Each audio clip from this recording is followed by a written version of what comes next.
bus Jogja Heritage Track. Dan untuk hari ini kita akan keliling kota Jogja dengan tema nanti kolonial trip. Ya, jadi nanti kita keliling Jogja membahas bangunan-bangunan Belanda di sepanjang jalan Sumbu Filosofi. Ada yang pernah mendengar Sumbu Filosofi? Sudah 3 detik yang lalu. Ya, jadi tenang saja, nanti kita akan banyak bercerita di dalam bis. Nah, untuk rutenya sendiri nanti dari kantor JTTC kita akan menuju daerah Tugu. Dari Tugu ke selatan lewat Jalan Margo Utomo, Malioboro, Magomulyo, dan akan berhenti sebentar di Museum Sono Budoyo untuk foto-foto. Untung hari ini kita cerah ceria. Wah, jadi nanti fotonya bisa enak, bebas, banyak gaya pun nggak masalah, dan boten kesusu fotonya. Wah, soalnya kalau hujan-hujan tuh biasanya kita agak kesusu itu ya. Nah, dari Sono Budoyo kita akan lanjut perjalanan lagi lewat daerah Kota Baru dan kembali lagi ke sini. Jadi perjalanan hari ini akan kita tempuh dengan rentang waktu sekitar 1 hingga 1,5 jam. Tergantung nanti situasi jalan. Kalau mau macet ya baru sejam, kalau agak macet dikit ya molor sedikit. Nah, karena waktunya cukup lama ini sejam lebih, ini masih saya berikan kesempatan kalau ada yang mau ke toilet itu monggo bisa ke toilet dulu daripada bocor di jalan, atau nanti minta kiri-kiri Mbak SPBU itu mboten saged nggih. Ya. Mungkin ada yang mau ke toilet dulu? Ada? Monggo bisa ke toilet dulu. Toiletnya nanti di dalam ada 1, di luar ada 2. Monggo. Boten sak susu, monggo. Jogja Heritage Trail.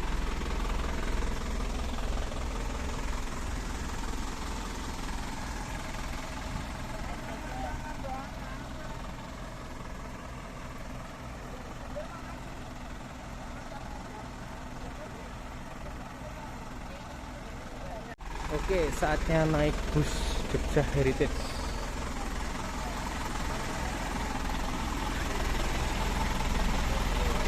Oh, saya salah jalan nih.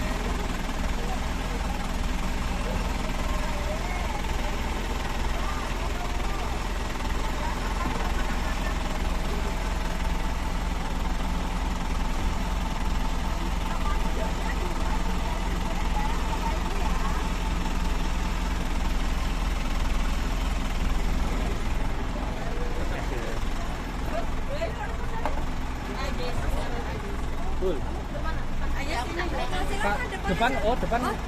Iya, depan untuk co-driver. Oh iya. Oh, driver Mas. Temu apa? Iya. 2, 3. Oke. 2, 3. Sudah lengkap rombongan kita? Sudah. Baik, Bapak Ibu semuanya, sebelum pesawatnya berangkat, waduh, monggo silakan di tempat duduk masing-masing terdapat seat belt atau sabuk pengaman. Mari dipergunakan dulu ya. Dengan cara menekan tombol merah di sebelah kiri, kemudian penggunaannya cukup di pinggang atau di perut saja. Tidak perlu sampai atas, tidak malah bersih, nggih.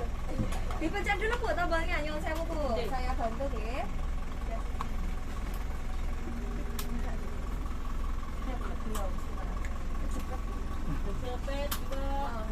Nah, bisa disesuaikan dengan kebutuhannya masing-masing ya, dengan menggeser panel yang tersedia. Dan mohon nanti selama dalam perjalanan untuk menggunakan kartu tanda peserta ya. Nanti dibagikan ke kanan kirinya.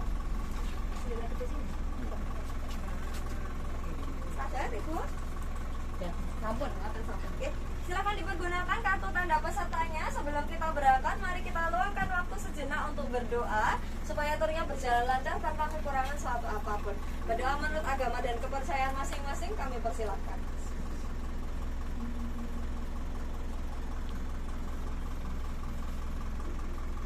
Cukup, terima kasih. Enggak, masih sama. Sudah siap jalan-jalan? Baik, ini Bapak Ibu rombongan dari mana ya? Dari Jogoyudan. Dari Jogoyudan. Oh, oke, semuanya. Dari 9. Oh, oke, Jogoyudan. 1 RW. Siap, nggih. PKK nggih. Oh, nggih, baik. Saya ucapkan selamat datang di dalam bis Jogja Heritage Track. Izinkan saya memperkenalkan diri ya, Bapak Ibu. Perkenalkan, nama saya Ratna, selaku edukator atau tour guide yang pada kesempatan siang hari ini bertugas untuk mendampingi Bapak Ibu semuanya. Mohon maaf, sebelumnya nanti jangan bosan mendengar suara saya ya. Karena selama 60 menit ke depan ini saya akan banyak bercerita ini ya Bapak Ibu ya. Tadi sarapannya kroto dan ke atas jadi lancar. Mohon maaf sebelumnya ya. Nyaring kok, Mbak. Nyaring sekali ya. Yang di belakang bisa mendengar suara saya dengan jelas? Oke. Dan tentu saja saya tidak sendiri ya Bapak Ibu. Kalau sendiri biasanya nggak jalan ya. Kita kenalan dulu dengan yang ganteng-ganteng di depan ini ya. Di sebelah kanan ada Mas Risanto selaku pramudi yang akan mengantar kita jalan-jalan keliling kota. Mungkin Mas Risanto bisa menyempatkan sebentar untuk menyapa Bapak Ibu semuanya. Selamat siang. Iya. Nah, dan juga di sebelah kiri ada yang tidak kalah ganteng ini ya, namanya Mas Prasetyo. Sebenarnya selaku edukator juga, tapi siang hari ini tidak bertugas untuk menjelaskan, hanya bertugas untuk mendampingi saja. Monggo Mas Prasetyo, mungkin bisa disapa dulu peserta. Selamat siang. Iya. Ini sudah mandi kok Bu, ya belum sarapan ya. Beda ya yang sudah sarapan kroto dan belum, lah ini kan agak sedikit beda ya. Saya sedikit meriang ya Mas Prasetyo ini ya. Kemarin hujan Bu, 3 hari berturut-turut, jadi kami bawa tamu sambil hujan-hujan. Capean ya, Mas. Oke, ya. Malamnya agak teratur itu Bu ya. Oke, baik. Seperti yang tadi sudah disampaikan Mbak Amalia, pada kesempatan siang hari ini kita akan melaksanakan Tour Jogja Heritage Trek dengan tema Colonial Trip. Wah, apa itu Colonial Trip? Nanti kita akan membahas tentang masa pemerintahan Belanda di Yogyakarta, sambil kita nanti nostalgia ya Bu ya, melihat bangunan-bangunan peninggalan masa pemerintahan Belanda di kawasan kota Yogyakarta, lebih tepatnya di kawasan yang namanya Sumbu Filosofi. Sudah pernah dengar belum ini Sumbu Filosofi? Sudah? Oh, sudah. Temennya Sumbu Kompor barusan katanya ya. Ini Lukas. Oke, baik, sebelum saya mulai cerita, mau foto dulu nggak ini di dalam bus buat kenang-kenangan? Monggo, boleh, mungkin saya bisa pinjam 1 HP ya untuk nanti silahkan bisa di-share ke teman-teman yang lain. Oke, waduh kameranya luar biasa, cantik sekali nih. Yuk, Bapak Ibu semuanya, mungkin maskernya mau diturunkan sebentar supaya kelihatan ganteng cantiknya. Monggo. Sudah siap semuanya ya? Lihat ke kamera. 1, 2, 3. Sekali lagi, ganti gaya. 1, 2, 3. Gaya yang paling heboh, lebih heboh lagi. 1, 2, 3. Ini jalan-jalan dengan bis ini nggak sedih toh Bapak Ibu? Gak usah mikir utang. Nggak usah mikir cucian belum kering ya Ibu-ibu ya. Nanti lagi mikirnya ya. Kita sekarang healing tipis-tipis dulu. Aduh. Kalau bahasanya anak zaman sekarang healing tipis-tipis ya. Sejenak keluar dari rutinitas ini ya Bapak Ibu semuanya. Nah, mungkin sedikit saya jelaskan dulu mengenai fasilitas dan peraturan selama mengikuti Tour Jogja Heritage Trek. Pertama-tama adanya fasilitas keamanan. Tadi sudah saya sampaikan ya, ada sabuk pengaman. Mohon nanti selama perjalanan tetap dipergunakan ya Bapak Ibu. Kecuali nanti kita mau turun untuk foto-foto, malah jangan lupa dilepas dulu, oke? Selain sabuk pengaman, di sebelah kiri saya di sini ada alat pemecah kaca, sama seperti yang di atas sana ya, warna merah. Ini adalah alat pemecah kaca yang dapat digunakan untuk memecahkan kaca jika terjadi kondisi darurat. Tidak perlu dicoba ya Bu ya? Ya dibiarkan saja buat pajangan saja ya. Dan di sebelah kiri saya di sini juga ada alat pemadam api ringan. Tapi semoga kedua alat ini tidak pernah kita gunakan ya. Amin. Nah, dan juga mengingatkan kembali karena kita memang masih dalam suasana pandemi COVID-19. Wah, ini saya lihat pada ini ya tertib semua ya, menaati protokol kesehatan, bawa masker semua toh. Oke. Silakan nanti selama di dalam perjalanan di dalam bis ini mohon untuk tetap menggunakan masker ya. Kecuali nanti kita turun foto-foto, enggak apa-apa nanti dilepas dulu gitu ya. Kalau mau bawa samu makan minum, mau sambil ngemil sedikit minum sedikit, boleh diturunkan enggak apa-apa begitu. Sepakat ya? Nah, ini kita memang akan jalan-jalan healing tipis-tipis tapi juga tetap harus menerapkan protokol kesehatan. Nanti juga saya ingatkan kembali, rajin-rajinlah menggunakan cairan disinfektan ya, membersihkan tangan dengan cairan disinfektan. Kalau tidak membawa, di sebelah kiri sudah kami persiapkan. Begitu? Sepakat semuanya? Oke. Baik, kita mulai ceritanya. Ada yang sudah pernah mengikuti bis Jogja Heritage Trek sebelumnya? Belum? Pertama kali semua ya? Oke, sedikit saya jelaskan tentang program ini ya Bu ya. Jadi Bapak Ibu saat ini dari PKK Jogoyudan ini ya, sekali-sekali jadi kotanya sendiri, gitu. Mengikuti program yang namanya Jogja Heritage Track. Ini adalah programnya Dinas Kebudayaan Mundo Kabudayan Provinsi Daerah Istimewa Yogyakarta. Bukan Dinas Pariwisata loh ya, ini adalah Dinas Kebudayaan. Oke. Jadi tugas dari bis ini tidak hanya semata-mata mengajak peserta untuk jalan-jalan keliling kota, tapi juga akan memberikan sedikit informasi dan edukasi terkait dengan kawasan Yogyakarta, dan juga nanti sedikit kita akan bahas tentang area yang namanya Sumbu Filosofi. Karena Sumbu Filosofi ini saat ini kan sedang diajukan ke UNESCO ya untuk menjadi warisan dunia. Kan lucu nanti diakui di kancah internasional tapi warga lokalnya tidak tahu. Betul sekali. Jadi nanti kita akan sedikit membahas juga tentang kawasan yang namanya Sumbu Filosofi. Program dari Dinas Kebudayaan ini gratis, tidak berbayar ya. Kalaupun besok dibuat berbayar juga tidak akan mahal, karena ini adalah program yang difasilitasi oleh Dana Keistimewaan Yogyakarta. Coba kasih tepuk tangan dulu. Ayo. Nah, lumayan ada juru keplok di depan ya. Karena kita tinggal di daerah istimewa kan ya, jadi punya dana istimewa untuk melestarikan kebudayaan kita. Jangan sampai budayanya berhenti di generasi kita saja, tapi juga harus diwariskan ke generasi berikutnya. Jangan sampai ada orang bilang wong Jawa ilang Jawa nih, begitu ya, jangan sampai seperti itu. Oke, baik. Pertama-tama sedikit saya sampaikan dulu tentang apa itu Sumbu Filosofi.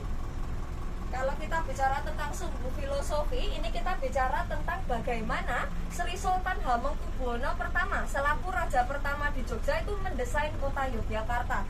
Ternyata kota Yogyakarta ini didesain sedemikian rupa, membentang dari utara hingga selatan, ini dengan landasan perhitungan dan dengan landasan filosofi Jawa yang adiluhung.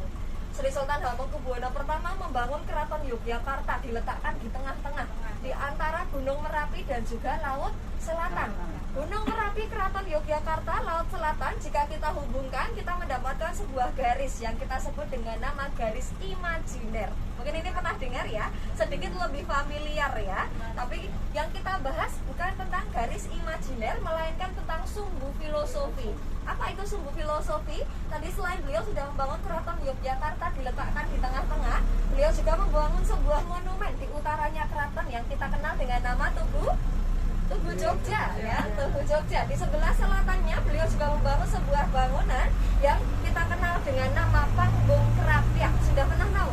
Kandang Menjangan. Nah, Wagong Krapyak atau Kandang Menjangan. Dari tiga bangunan ini jika kita hubungkan, kita akan mendapatkan sebuah garis lurus yang kemudian kita sebut dengan nama Sumbu Filosofi.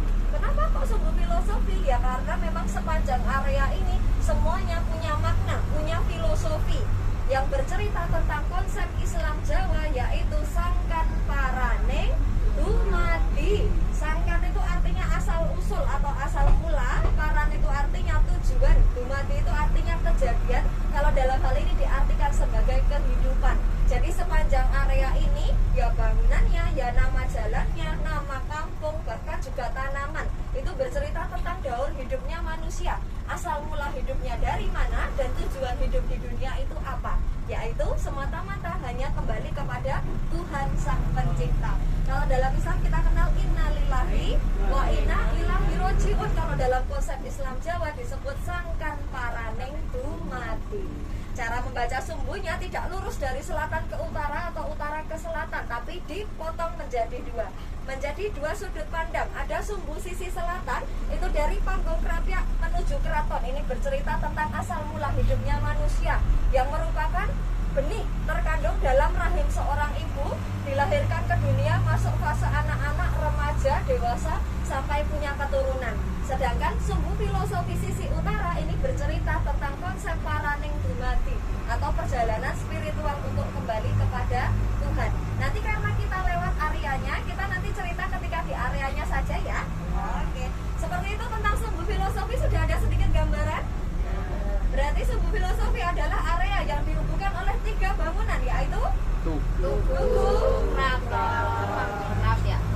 Sip, oke, berarti masuk ya. Oke, dapat door prize enggak? Nanti foto sama Mas Sopir ini. Iya ya. Oke, baik ibu-ibu. Kalau tadi kita sudah bahas tentang Sumbu Filosofi, sedikit kita bahas juga tentang masa pemerintahan Belanda di Yogyakarta. Kira-kira dulu orang Belanda itu ke Indonesia ngapain ya? Mencari rempah-rempah. Betul sekali. bukan jajah loh ya, jangan bilang jajah loh ya. Orang Belanda waktu itu pertama kali datang ke Indonesia itu pertama kali untuk berdagang rempah-rempah karena di sana nggak punya rempah-rempah, mau ngambil dari sini. Itu pertama kali mendarat di Jawa itu tahun 1595 di Jogja. Kita waktu itu sudah punya kerajaan yang namanya Kerajaan Mataram Islam, yang pusat pemerintahannya ada di Kota Gede. Pernah dengar ya raja namanya Panembahan Senopati, Sultan Agung, itu kan? Oh, simbahnya. Oh ya, baik. baik. Ya, kayaknya kita saudara, Bu. Ya. Dari Nabi Adam. Adam dan Hawa. Ya, seperti itu ya. Dulu di sini memang sudah ada kerajaan, tapi bagaimana? Kemudian lambat laun ketika berdagang mereka juga mulai ikut andil dalam politik gitu ya, ikut campur dalam urusan politik di sini, yang kemudian mengakibatkan kalau mereka kan politiknya bagaimana? Adu domba ya, atau divide et impera ya, maka kemudian kerajaan Mataram Islam ini pecah menjadi dua melalui perjanjian Giyanti yang terjadi tanggal 13 Februari tahun 1755. Terpecahlah menjadi dua kerajaannya, yaitu Kasunanan Surakarta di Surakarta sana dan Kesultanan Yogyakarta di Yogyakarta, seperti itu. Dan di Yogyakarta ini masih bisa kita lihat banyak sekali bangunan-bangunan asli peninggalan pemerintahan Belanda. Nanti sambil kita lihat ya, di sepanjang area Tugu sampai Keraton Yogyakarta itu banyak sekali. Nanti kita lihat bersama-sama sambil kita cerita-cerita gitu. Nah, oke. Ini memang karena hari Sabtu ya, luar biasa Jogja. Macet, apalagi hari ini alhamdulillah cerah ya, Bu ya. Tapi kalau harinya cerah harusnya nggak macet, soalnya pada ngeluarin cucian kan ya. Saya juga kurang tahu kalau tetap macet gitu ya. Ya dari luar kota gitu. Pulang Bumi Sobo sini rumah saya. Tetangga ya kita ya. Satu kelurahan. Satu kecamatan, satu kelurahan. Pulang Bumi Joler nih Bu, belakangnya Hotel Pesona gitu. Asli sih Bu. Nggih, kula asli mereka. Bagaimana? Sudah kayak Lopez belum? Soalnya di sini yang terkenal Lopez soalnya ya, Lopez Mbak Sati itu. Sudah pernah ikut ngantri di sana belum? Pernah? Kapan terakhir ngantri sana? Pakai nomor. Aku tuh orang ngantri ya Mbak? Mungkin, betul. Betul, lama sekali ya, karena Lopez Mbak Satinum ini kalau kita sebagai warga lokal rasanya ya biasa aja ya. Tapi mungkin ya nggak apa-apa, kita apresiasi ya bagaimana kerja keras beliau konsisten dalam berjualan makanan tradisional. Dia ternyata beliau itu sudah generasi kedua Bu. Jadi betul, jadi beliau ibunya juga jualan Lopez, beliau juga jualan Lopez sejak 1963 sampai sekarang usia beliau 78 tahun. Sekarang sudah hampir diteruskan juga ya, di situ biasanya sama putri dan sama cucunya. Antri itu terakhir saya datang jam 6 kurang seperempat, datang dapat nomor 38, jadi baru dapat itu jam 9 loh. Oh, rumah saya dekat, saya pulang dulu tidur sebentar, terus balik lagi ke situ. Oke. Asli mama itu. Kalau sekarang saya tanya rumahnya Bantul nih, Jalan Imogiri. Loh, kayak kenal ya? Ya memang satu rombongan. Kita kasih dadah-dadah dulu ya. Oke. Sambil kita cerita ya Bapak Ibu, kita saat ini sudah berada di kawasan Tugu Yogyakarta. Sudah pernah foto dengan Tugu belum? Oh, sudah. Biasanya orang Jogja marung tahu. Kalau yang Jogoyu dan asli biasanya belum pernah foto ya. Kecuali ada acara atau bareng teman-teman lah, itu boleh lah. Ngantar pacar Mbak. Oh, ngantar pacar. Baik. Pacarnya bukan orang sini ya Mbak? Pacar banyak. Oke. Nah itu ya, Tugu Yogyakarta yang kita lihat di tengah-tengah ini sebenarnya punya nama ya. Bapak Ibu ada yang tahu namanya Tugu apa? Hah? Tugu Jogjaya ini namanya apa? Betul sekali. Tugu yang kita lihat di tengah-tengah ini namanya Tugu Palputih, atau dalam bahasa Belanda disebut De Witpal. Ini adalah tugu yang dibangun pada masa pemerintahan Sri Sultan Hamengkubuwono ke-7. Bukan yang pertama di Yogyakarta, karena kalau tugu yang pertama yang dibangun oleh Sultan pertama itu bentuknya seperti yang ada di pojokan sana itu ya. Namanya Tugu Golong Giling. Nah, betul sekali. Golong itu artinya bulat seperti bentuk puncaknya, sedangkan giling itu artinya silindris seperti bentuk badannya. Itulah tugu yang dibangun pada masa pemerintahan Sri Sultan Hamengkubuwono pertama.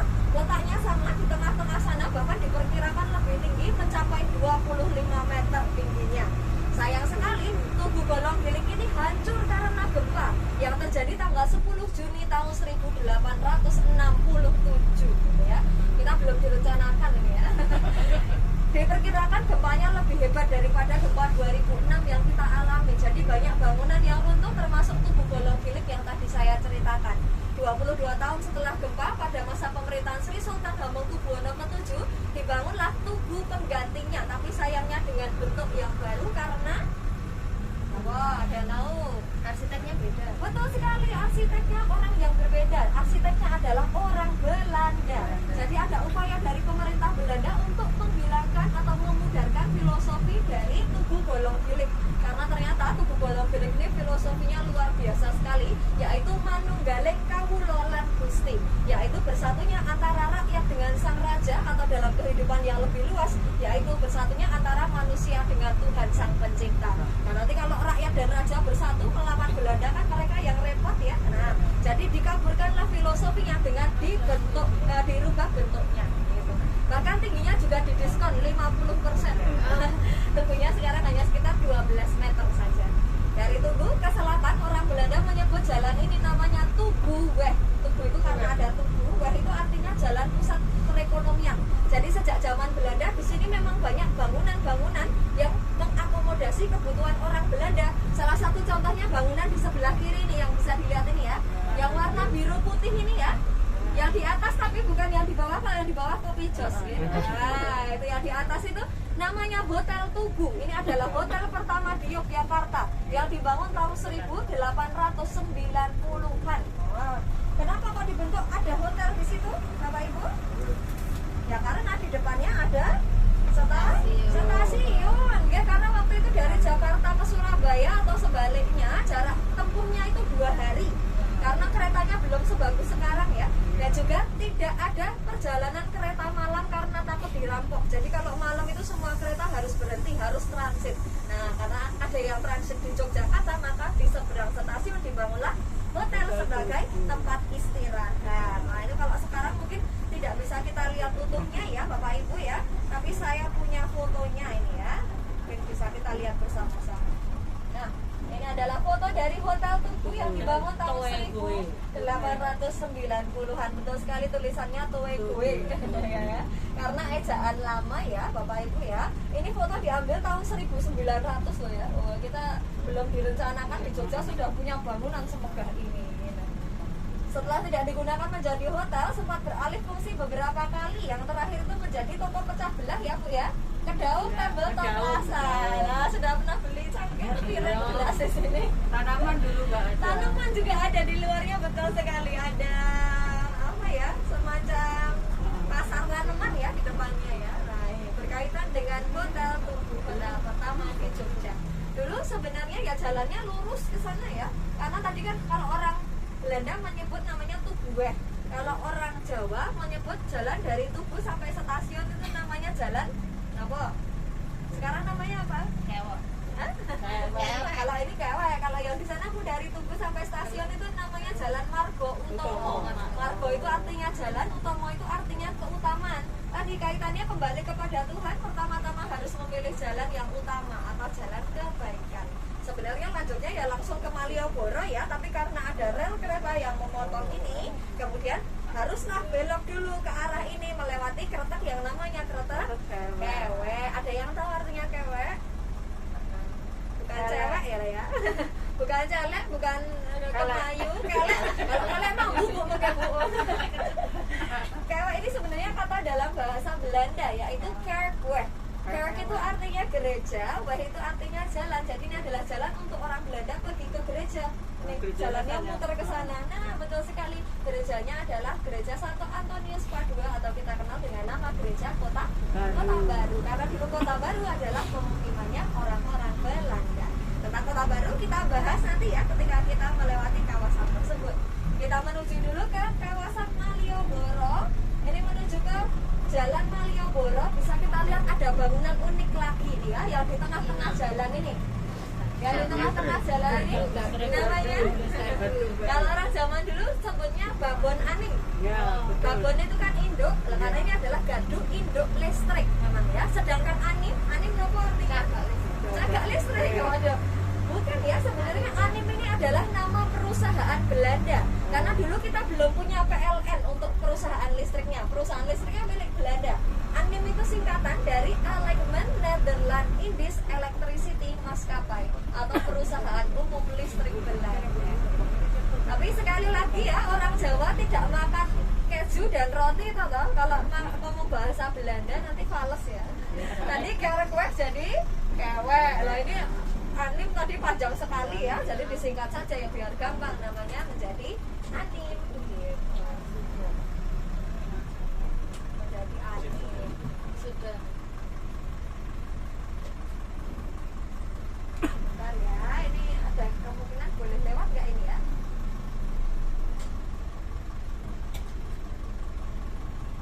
Aduh, deh. Kalau aman.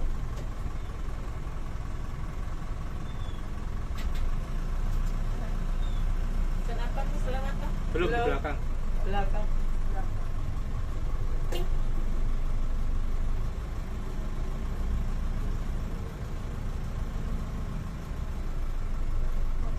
Malah itu sebentar lagi ditutup ini. Iya, sepertinya ya. Nggak boleh ya? Hah? Ini nggak pergi ya, sengaja banget ya.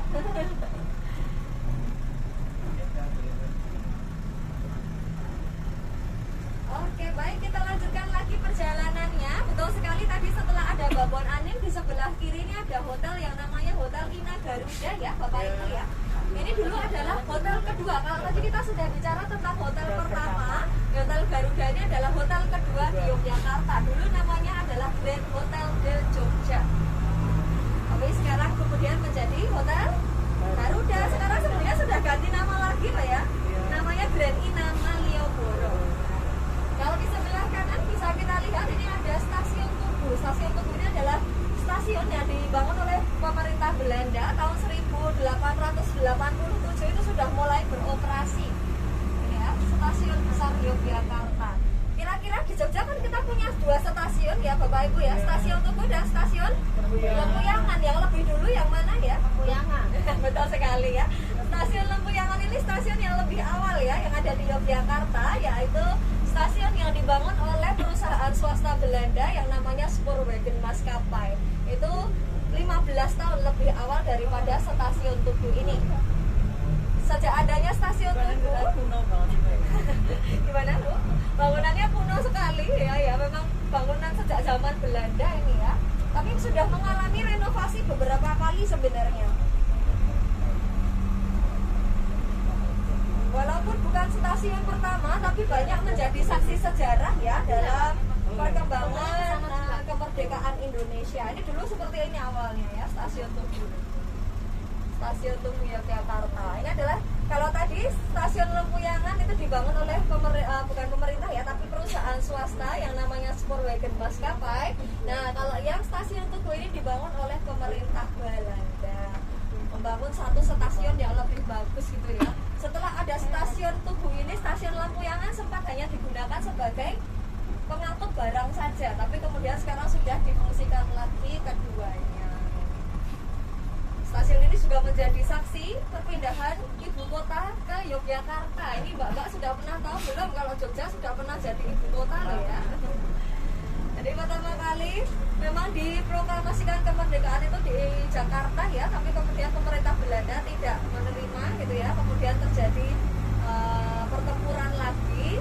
Kemudian waktu itu Sri Sultan Hamengkubuwono ke-9 sebagai raja yang bertahta di Jogja ini menawarkan untuk memindahkan ibu kota ke Yogyakarta yaitu tahun 1946. Bahkan juga semua aktivitas kenegaraan itu dibiayai oleh beliau gitu ya. Jadi banyak digunakan nih kas keraton untuk membiayai negara Indonesia awal-awal ini ya, sebelum punya anggaran untuk negaranya gitu. Jadi karena itulah juga Yogyakarta menjadi daerah istimewa ya. Jadi diperkirakan atau dalam catatan itu Sri Sultan Hamengkubuwono ke-9 menghabiskan uang senilai 6,5 juta gulden. Gulden itu masih masa Belanda ya, masih mata uangnya Belanda kalau itu. Diperkirakan ya banyak sekali untuk membiayai kegiatan kenegaraan pada masa itu. Setelah semuanya aman, tahun 1949 ibu kota berpindah kembali ke Jakarta. Katanya Jogja sudah tidak punya lagi, silahkan lanjutkan pemerintahan di Jakarta. Begitu sabdanya Sri Sultan Hamengkubuwono IX. Nah, ini pertama kali Soekarno dan Hatta pindahan dari Jakarta ke Yogyakarta, ya naik kereta ya. Kemudian turunnya di stasiun Tugu ini.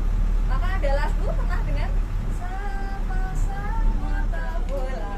Itu kan bercerita tentang perpindahan para pahlawan yang waktu itu diwakili oleh Soekarno. Sama ternyata Malioboro dari dulu macet Bu. Ini yang disorot adalah gedung apotek yang ada di dekat pojokan sana Bu.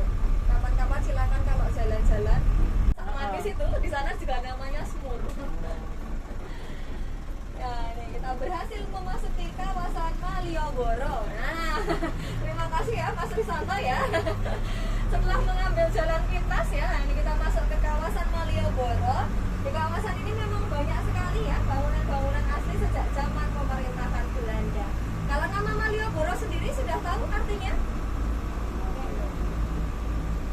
Malioboro ini sebenarnya ada beberapa versi artinya, tapi saya akan jelaskan sesuai filosofinya ya. Malioboro ini diperkirakan atau dipercaya terdiri dari dua kata, yaitu Malio dan Boro. Malio ini mengacu pada kata wali, wali songo, orang yang menyebarkan agama Islam di Jawa. Sedangkan Boro dari kata ngumboro yang artinya mengembara. Jadi kaitannya tadi kembali kepada Tuhan. Setelah memilih jalan yang utama, maka kita akan mengembara, tapi jangan lupa untuk tetap membawa ajaran agama. Nah, sebelah kiri gedung kepatian sudah pernah tahu ya? Kantornya Patih atau semacam Perdana Menteri yang membantu raja melaksanakan pemerintahan gitu. Patih yang gelarnya namanya Patih Danurejo, maka areanya namanya Danurejo. Kalau sekarang digunakan untuk kantor gubernur. Dari Kepatian ke sisi selatan ini orang Belanda menyebut namanya area Pecinanweh karena ada di sebelah kiri kampung yang namanya Kampung Ketandan. Ini dulunya adalah tempat tinggalnya orang-orang Tionghoa. Jadi waktu itu orang Belanda memang sengaja mengelompokkan penduduk itu berdasarkan etnisnya atau berdasarkan profesinya supaya tidak saling berbaur, tidak saling kenal. Kalau tidak saling kenal kan tidak saling sayang ya. Nah, curiga-curigaan. Nah, itu kenapa? Supaya tidak bersatu melawan pemerintah Belanda. Jadi tadi khusus kampung untuk orang-orang Tionghoa. Kalau tadi mereka menyebut Pecinanweh, kalau orang Jawa menyebut namanya Margo Mulyo. Margo itu jalan, Mulyo itu kemuliaan. Kaitannya tadi sudah mengembara membawa ajaran agama, maka sampailah ke jalan penuh kemuliaan. Jadi ternyata ada urutannya ya. Margo Utomo, Malioboro, kemudian Margo Mulyo. Sampai ke sisi selatan di area ini banyak sekali bangunan-bangunan Belanda yang bisa kita lihat. Ini salah satunya di sebelah kanan. Ada gereja Kristen Margo Mulyo. Ini adalah gereja Kristen tua di Yogyakarta yang digunakan sebagai fasilitas untuk orang-orang Belanda yang tinggal di kawasan ini. Tinggalnya di mana ya? Ini sebelah kiri ini yang namanya Museum Benteng Vredenburg ini ya. Dulu namanya Benteng Rustenburg. Dari kata Rust dalam bahasa Belanda yang artinya istirahat. Jadi ini adalah benteng tempat istirahatnya orang-orang Belanda. Kalau orang Jawa lebih mengenalnya dengan istilah loji. Pernah dengar loji? Nah, ini disebut loji. Kalau ini lojinya loji gede karena areanya besar. Loji kecilnya di mana? Sebelah. Betul sekali, di baliknya yaitu kawasan Taman Budaya. Kalau di seberangnya namanya loji kebon. Gedung Agung itu loji kebon karena ada tamannya luas gitu ya. Kalau punya taman itu biasanya jabatannya tinggi ya. Ini memang digunakan untuk orang Belanda tapi yang pangkatnya tinggi semacam residen atau gubernur. Sedangkan yang menjadi gedung Bank BNI sekarang ini dulunya adalah kantor asuransi Belanda. Loh, kenapa kok ada kantor asuransi di sini ya? Karena tidak semua orang Belanda itu senang kalau disuruh ke Jawa ya. Waktu itu senang-senang jajah itu enggak. Mereka sebenarnya takut juga dikirim ke sini karena di sini banyak penyakit. Penyakit yang paling ditakuti adalah malaria. Nah, itu kalau bayangannya kalau sudah kena malaria sudah tidak bisa pulang ke negaranya bertemu dengan keluarganya lagi di sana. Jadi untuk jaga-jaga belilah mereka asuransi. Di kantor namanya Nil Maskapai. Nah, di kawasan ini kita masuk kawasan Keraton Yogyakarta disambut dengan kawasan alun-alun. Sudah pernah lihat belum ini alun-alun dengan versi seperti ini? Bukan buat gumuk pasir loh ya. Ada yang tahu kenapa kok dikembalikan sesuai aslinya berisi pasir seperti ini?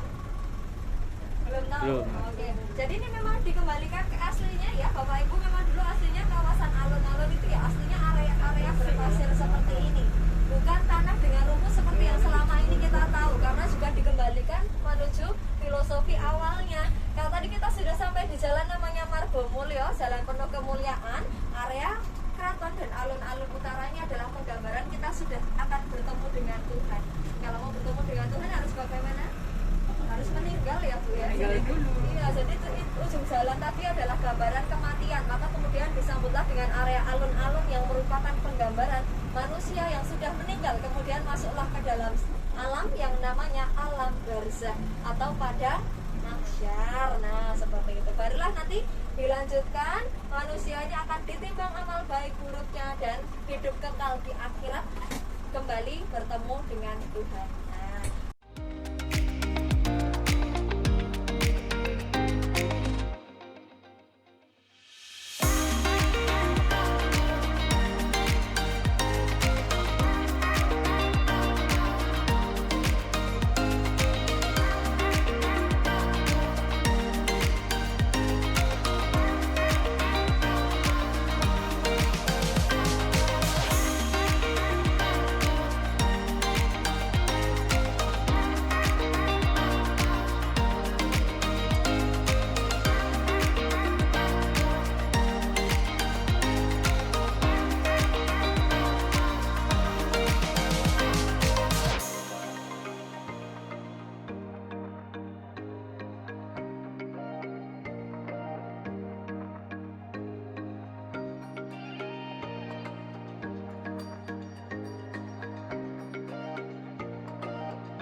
jalan-jalan Masa masih pulang panas. tidak hujan. Oke, masih panas, masih Saya bisa kebagian.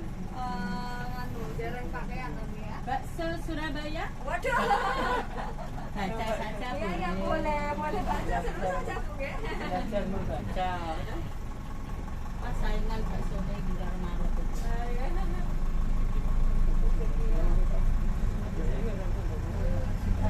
Oke, kita lanjutkan lagi perjalanannya. Sampai di sini Bapak Ibu ada yang mau ditanyakan terlebih dahulu, monggo. Tidak? Aman ya? Oke, kita lanjutkan lagi perjalanannya. Kalau tadi kita sudah bercerita tentang benteng Rustenburg, kita bercerita tentang kantor asuransi. Tidak berhenti sampai di situ. Di kawasan ini masih banyak bangunan-bangunan lainnya. Contohnya ini Bu, yang di sebelah kanan ini yang ada menaranya dua.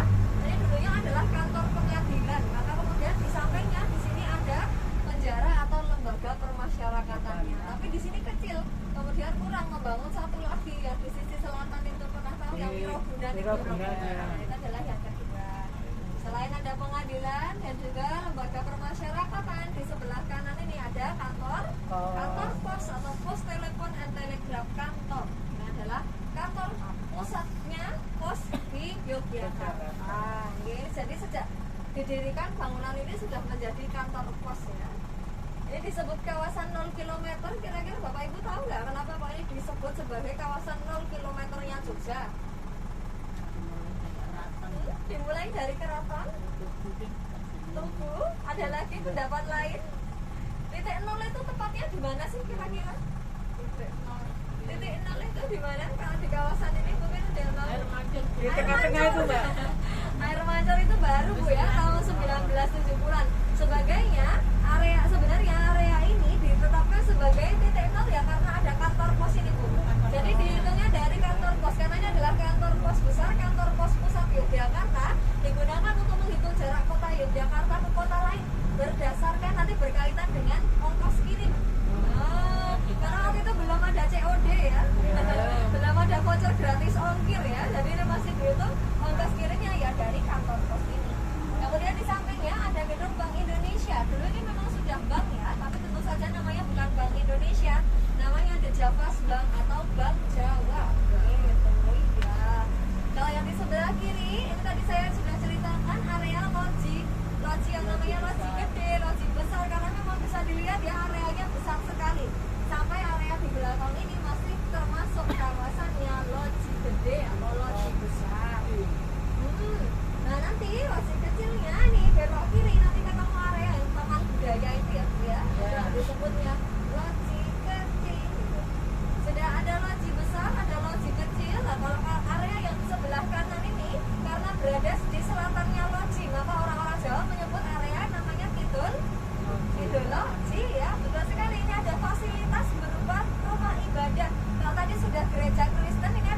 gereja Katolik ya.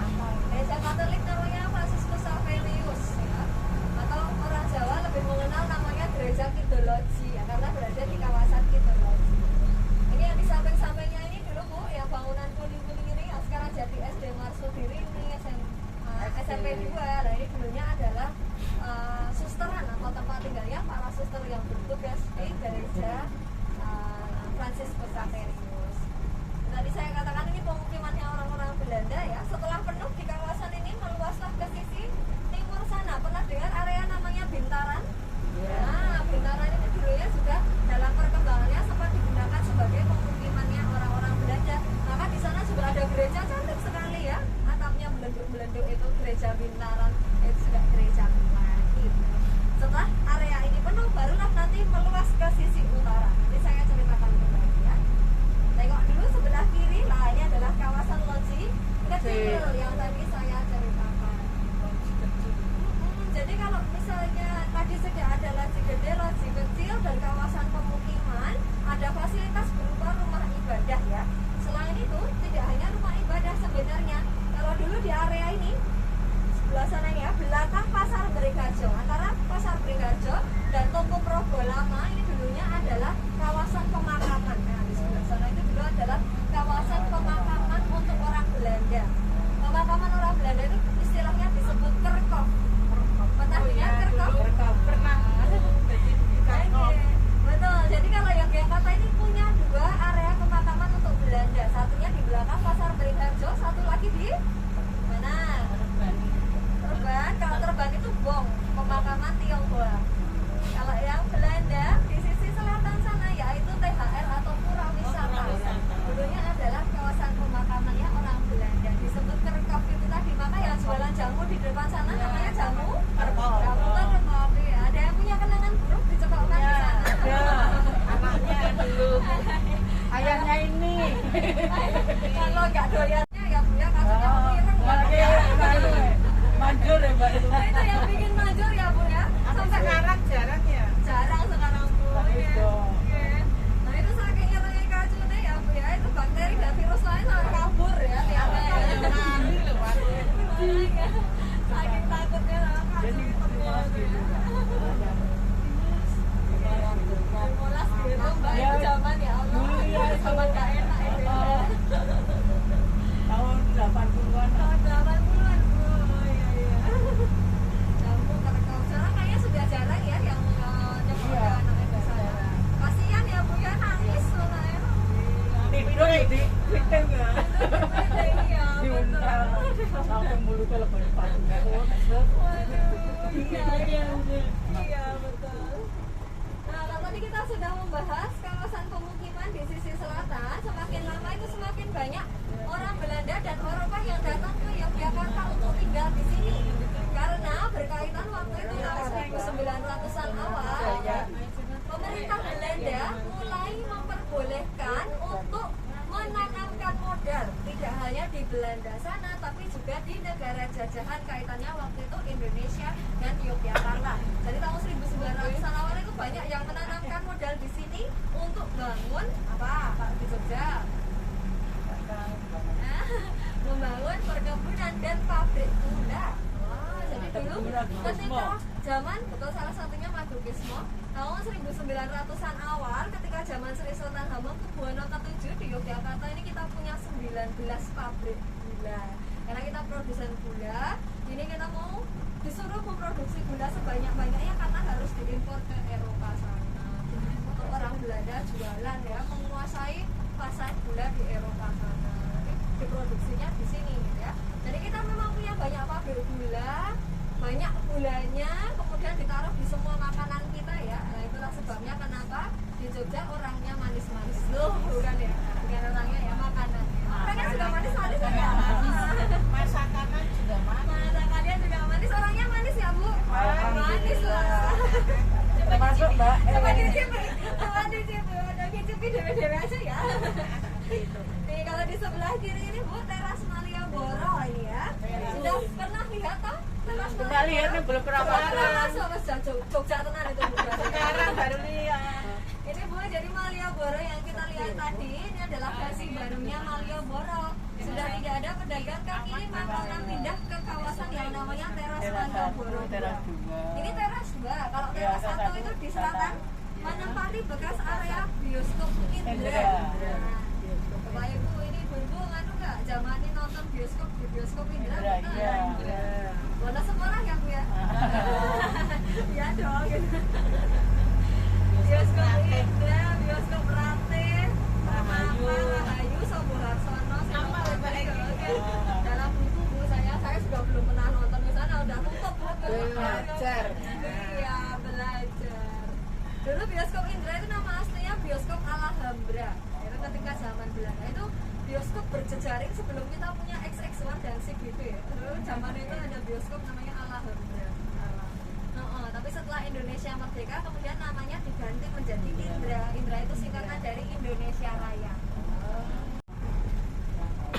Presiden, bukan ada presiden. Gantinya nama itu kan presiden. Presiden ya, presiden. Sekarang bubar kabeh. Sekarang bubar kabeh, Bu. Sekarang menang XX1 sama CGV. Anak-anak nggak nonton di situ ini. Apa sekarang film terbaru Pak? Saya belum mau Black Adam. Hah? Oh iya Black Adam, betul Black Adam. Pak Mali kemarin juga ya, katanya juga ramai. Sudah nonton? Belum. Tahunnya Ipin-Ipin. Saya tayo Bu, 2 tahunnya. Ini sesuai base-nya ini. Nggak Bu, saya kalau film horor juga takut, saya nggak nonton. Saya lebih milih nonton Doraemon, nonton ya Upin Ipin itu ya tayo. Nontonnya yang hidup-hidup. Kartun ya, saya lebih suka kartun Barbie, Disney gitu. Kita lanjutkan lagi perjalanannya. Tadi saya katakan semakin banyak perusahaan di sini lah. Ini semakin banyak orang Belanda Eropa yang tinggal di sini. Lama-lama pemukiman di sisi selatan tadi tidak cukup. Maka kemudian tahun 1915 itu mengajukan kepada Sri Sultan Hamengkubuwono ke-7 untuk membangun kawasan pemukiman baru. Kawasan ini dibangun mulai tahun 1917 dengan nama Anea New Wave. New itu artinya baru, Wave itu artinya lingkungan. Maka lingkungan baru, orang-orang Jawa mengenal area ini sampai sekarang namanya Kota Baru. Salah satu fasilitasnya tadi sudah bisa kita lihat ya, ini di sebelah kiri ada gereja, yaitu gereja Santo Antonius atau kita kenal dengan nama gereja Kota Baru ya. Tadi ya kalau dari Jalan Malioboro atau Jalan Tuguhan harus lewat yang namanya Kotak Kewek. Nah, itu tadi untuk menuju ke gereja itu. Tidak hanya satu gereja, kalau busuk-busuk dekat Masjid Suhada itu ada satu gereja lagi, yaitu gereja Kristen. Nah itu gereja yang pertama malahan karena agama resminya Belanda adalah agama Kristen.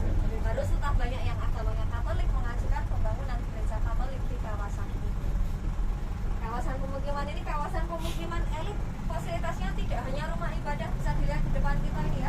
Ada gelanggang olahraga, stadion gitu ya. Itu namanya Stadion Bisleberg.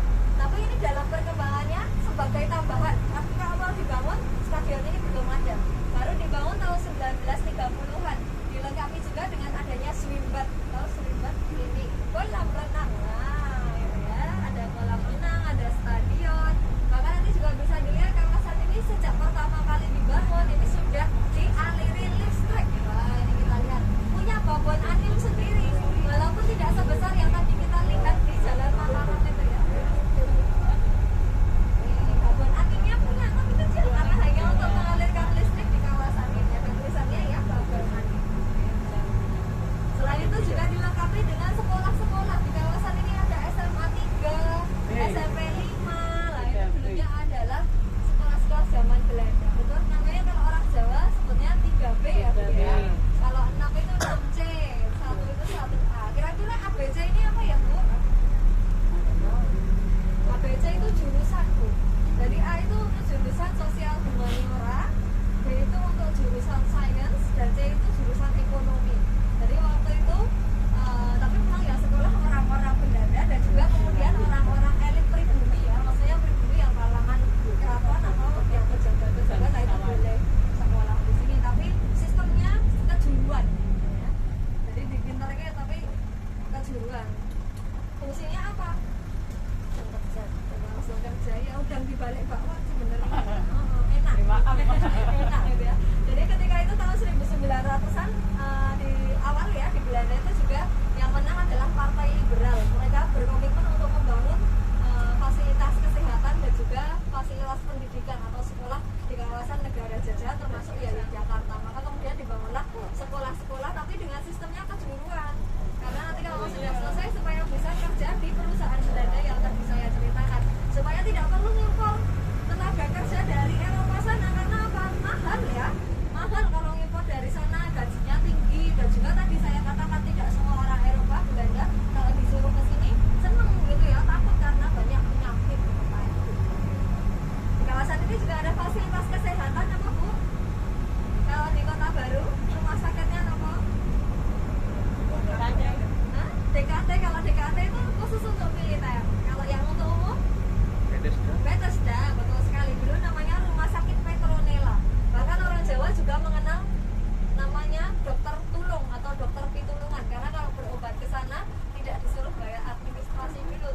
Yayasan Kristen Panti Rapih, betul sekali. Jadi namanya Rumah Sakit Onder the Boven. Nah, sekarang kita kenal dengan nama Panti Rapih. Terus kemudian Yayasan Islam juga pengen, kalau kan tahun 1900 udah mendekati 50-an ya. Yayasan Islam juga pengen kemudian membangunlah rumah sakit yang namanya PKU. Nah, tadi tentang kawasan Kota Baru. Tadi masih ingat ya, dari Tugu ke selatan namanya jalan apa? Margo Utomo. Kalau orang Belanda menyebut Tugu Weh gitu ya. Kalau di Tugu ke timur ini namanya Tugu Wetan Weh. Lucu ya? Biar gampang. Kemudian kalau yang barat namanya? Barat Weh. Kalau ini kan Tugu Wetan Weh. Nah, kalau ini kalau saya ke barat Kulon Tugu. Kulon Weh ya. Kulon Weh. Selatan Luweh. Ini ruko ini juga ruko lama ya, Bapak Ibu ya, bisa dilihat ini dulunya adalah satu ruko ya. Yang paling terkenal pojokan ini ya Bu ya. Ruko pojok. Dan penjahit ini, ya, ini. Dulu di sini juga ada bangunan lama Bu. Kalau sekarang sudah jadi kafe cantik sekali ini ya. Dulu betul sekali toko buku namanya Gunung Agung.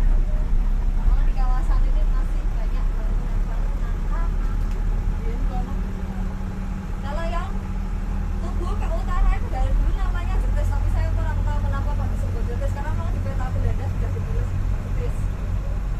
Perluasan dari kawasan Kota Baru, maka di sana juga banyak sekolah-sekolah ya Bu ya. Apakah di Jetis ada SMP, kemudian ada SMA 11, kemudian ada STM ya, STM Jetis. STM Jetis itu agak lucu, dia kan sekolah teknik ya, yang banyak sekolah itu laki-laki. Tapi nama asli sekolahnya adalah Princess Juliana School. Oh gitu, lulusan sana Bu? Anak saya. Oh anaknya saya, itu lulusan sana ya. Namanya Princess Juliana School. Nama sekolahnya diambil dari nama penerus tahta di Belanda. Waktu itu nama yang ratunya masih Ratu Wilhelmina. Nah ini putri pertamanya namanya Juliana. Ini sebagai apa ya, hadiah gitu ya. Kemudian nama sekolahnya ditulis namanya Princess Juliana School. Kalau area Keranggan, ada yang tahu area Keranggan? Pasar.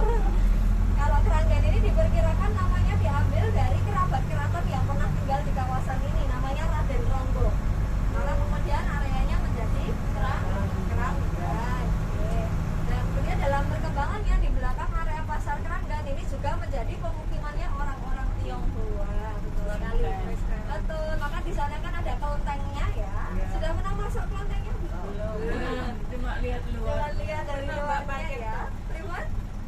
Parkir ya. Ini wujud keragaman di Indonesia ya. Ini kelenteng dipinjamkan kalau pagi untuk tempat parkir yang pada ke pasar gitu. Iya. Itu. Tapi kalau ketika masanya Kesultanan Yogyakarta, sebenarnya orang-orang Tionghoa itu diundang oleh Sri Sultan Hamengkubuwono pertama untuk tinggal di sini. Bahkan juga diberi tempat tinggal ya tadi di area Kepandan tadi, dan bahkan juga diberi jabatannya yaitu sebagai penarik pajak. Karena waktu itu mereka lebih pintar dalam hitung-hitungan, lebih teliti dalam tulis-menulis, jadi ditunjuk sebagai penarik pajak. Dan juga disuruh dagang di pasar Beringharjo tadi untuk menggerakkan roda perekonomian. Orang kalau yang mau jualan di pasar Beringharjo zaman dulu harus bayar pajak. Kalau sudah bayar pajak nanti dikasih cap atau tondo. Maka abdi dalam penarik pajak ini namanya abdi dalam tondo. Maka tempat tinggalnya namanya Ketanggan, dari kata ketondoan. Ketanggan. Jadi di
Pajeksan. Pajeksan itu apa? Bukan pajak, kalau pajak tadi kan ke Tando. Kalau ini Pajeksan itu jekso. Kemudian kemetiran itu dalam komputer. Yang urusannya surat menyurat. Surat menyurat. Terus gedong kiwo, gedong tengen. Itu orang yang berprofesi sebagai abdi dalam gedong kiwo dan gedong tengen. Gedong kiwo itu kalau gedong tengen yang urusannya berkaitan dengan hartanya keraton. Kalau gedong kiwo yang urusan-urusan teknis. Baik, kita kembali ke kantor Jogja Tourism Training Center. Sampai di sini ada yang mau ditanyakan mungkin Bapak Ibu, Mas Mbak, tentang kegiatan ini mungkin? Belum? Tadi kalau yang sudah foto-foto, jangan lupa setelah ini di-upload di sosial medianya masing-masing ya. Status. Karena status di WA boleh, di Facebook boleh, di Instagram boleh. Ini punya Instagram nggak ibu-ibu Mbak? Punya ya? Silakan kalau punya Instagram di follow ya Instagram kami di @sumbufilosofi yang foto profilnya warna merah, dan ada satu lagi @dinas kebudayaan DIY yang sudah centang biru. Jumawa ya, iya. Gampang dicari udah centang biru itu ya. Nanti silakan fotonya di mention ke dua Instagram tersebut. Buat nanti di repost ya dari Duta Sumbu Filosofi.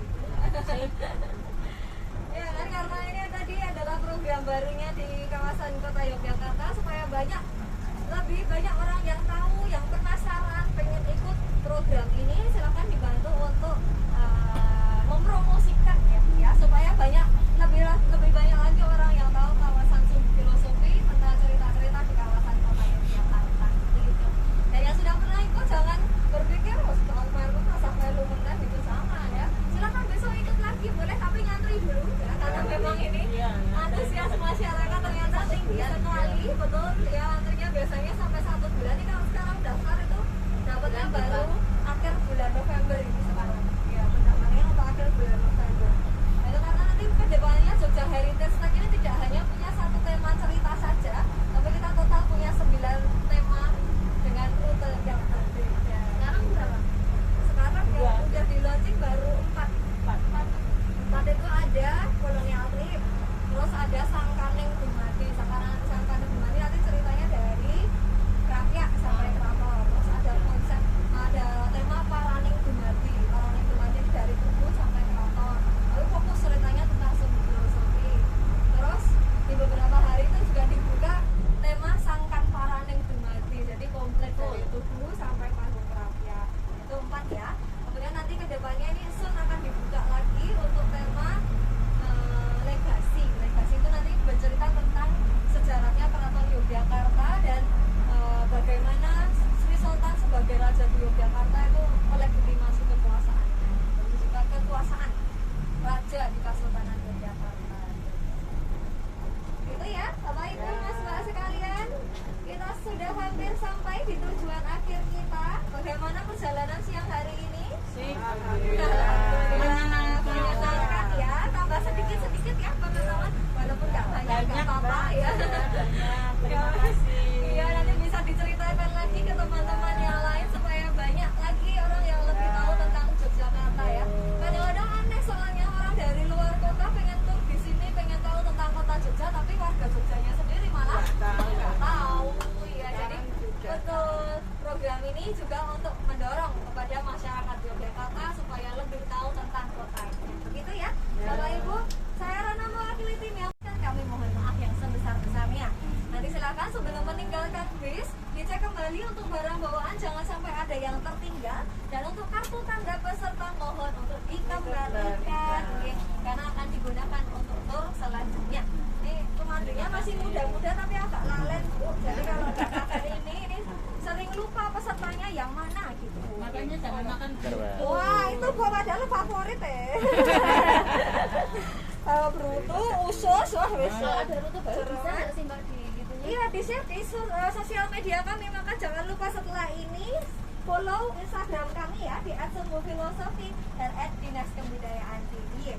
Saya tutup sampai di sini, sampai jumpa di lain kesempatan. Kita kasih tepuk tangan untuk kita semua.